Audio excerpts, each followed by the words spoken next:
आई coverage, रहस्य की खोज।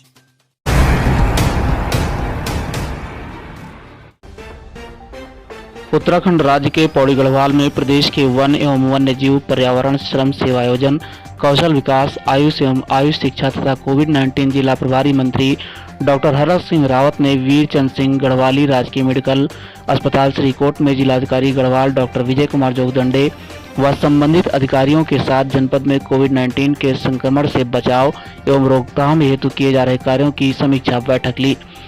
उन्होंने संबंधित चिकित्सक से कोविड डेडिकेटेड अस्पताल में रोगियों के उपचार एवं संपूर्ण सुविधाओं की जानकारी प्राप्त की। कोटद्वार अस्पताल में ऑक्सीजन की आपूर्ति हेतु एएसपी मनीषा जोशी को नोडल अधिकारी नामित किया गया। साथ ही श्रीनगर जनरल वार्ड में गायनो डॉक्टर के शीघ्र नियुक्ति हेतु सचिव स्वास्थ्य को निर्देशित किया गया है। वहीं श्रीनगर अस्पताल में एक जनरेटर तथा 1000 लीटर की ऑक्सीजन प्लांट की स्वीकृति दी गई है। साथ ही स्वास्थ्य कर्मियों की नियुक्ति हेतु आवश्यक दिशा निर्देश भी जारी किए गए हैं। उन्होंने महामारी के चलते स्वास्थ्य उपकरण एवं औषधि के डुप्लीकेसी पर अंकुश लगाने हेतु उप जिलाधिकारी के नेतृत्व में गठित टीम द्वारा सघन छापामारी अभियान चलाने के निर्देश दिए। उन्होंने कहा कि वर्तमान समय में जनपद में ऑक्सीजन पर्याप्त मात्रा में उपलब्ध है। हमारे लिए श्रीनगर मेडिकल कॉलेज कई दृष्टिकोण से बहुत महत्वपूर्ण है, क्योंकि श्रीनगर मेडिकल कॉलेज पर पौड़ी जनपद का, टिहरी जनपद का, रुद्रप्रयाग और चमोली जनपद का जो पेशेंट हैं, जो मरीज हैं, उन सबका बड़ा दबाव है। और श्रीनगर मेडिकल कॉलेज में हमने लगभग 150 सीट के 150 बेड का इस समय ऑक्सीजन की स्थिति है कि हम 150 बेड तक ऑक्सीजन उपलब्ध करा सकते हैं, जिनमें 30 आईसीयू कोविड वार्ड में है और 30 आईसीयू जनरल वार्ड में हमारे पास इस समय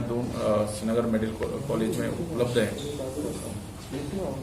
अभी हमारे पास ऑक्सीजन की जो हाहाकार मचा हुआ है, हमारे पास श्रीनगर मेडिकल कॉलेज में पर्याप्त व्यवस्था है। किसी मरीज को बिना ऑक्सीजन के, जिसको ऑक्सीजन की जरूरत है, उसको ऑक्सीजन उपलब्ध कराई जा रही है। हमने आज स्टाफ, जो टेक्निकल स्टाफ है, विशेष करके रेडियोलॉजी और एनेस्थीसिया में जहाँ बेहोश करने और नहीं, जहाँ सैंपल कलेक्शन और वो करना ब्लड और उसके लिए पूरी टेक्निकल स्टाफ के लिए सीएमओ को और प्रिंसिपल को हमने पहले ही अधिकृत किया है गवर्नमेंट ने, क्योंकि टेक्निकल स्टाफ को अपने स्तर पर उसकी भर्ती कर सकते हैं। जिलाधिकारियों को भी हमने इसका जिलाधिकारी को भी अधिकार दिया है। हमने जनरेटर की कमी थी, तो हमने 3 जनरेटर थे, लेकिन 250 किलोवाट का एक जनरेटर हमने तत्काल आपदा प्रबंधन से इसके लिए स्वीकृत किया है कि जिससे कि कभी कोई स्थिति हो, ऑक्सीजन प्लांट चलाने के लिए अलग से एक जनरेटर 250 किलोवाट का अलग से हमने व्यवस्था की है आपदा प्रबंधन मद से।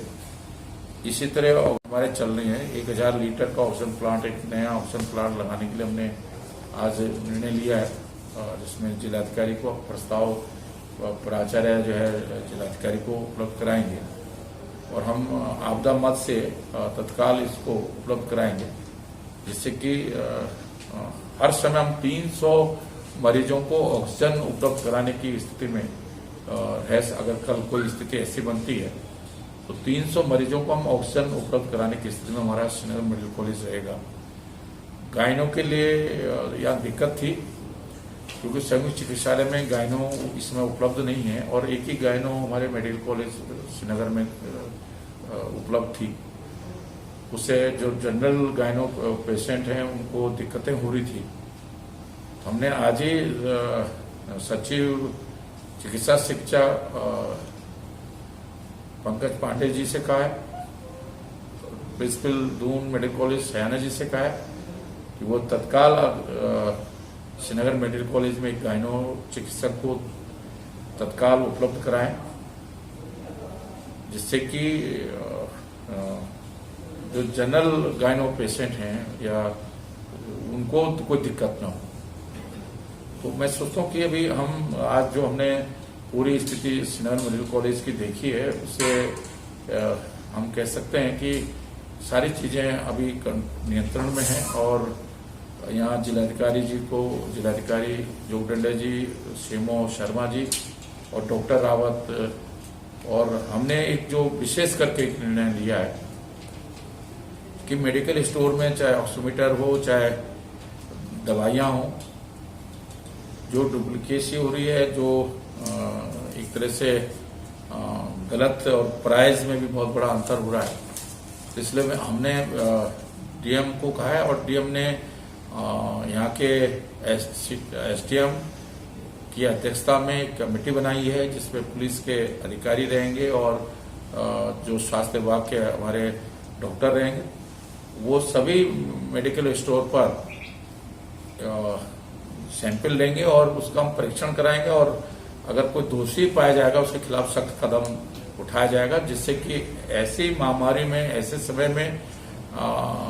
कीमतों में और उसमें ज्यादा कीमतें ना हो, नकली दवाइयां ना हो, नकली मशीनें ना हो, तो जिसकी ज्यादा संभावना लग रही है, तो हम हर तरह से जिससे कि लोग भयभीत ना हो, उस तरह की हम कोशिश कर रहे हैं। और इस समय मैं कह सकता हूँ पूरा पौड़ी जनपद में, कोटद्वार, पौड़ी और श्रीनगर के बाद मैं कह सकता हूँ कि हम पौड़ी जिले में भले ही मरीजों की संख्या काफी है और हम बहुत चिंतित भी हैं, लेकिन इसके बावजूद भी सबके साथ मिलकर हम स्वास्थ्य विभाग, जिला प्रशासन, पुलिस प्रशासन, सबके साथ मिलकर हम एक टीम के रूप में इस बीमारी से जूझने का काम कर रहे हैं।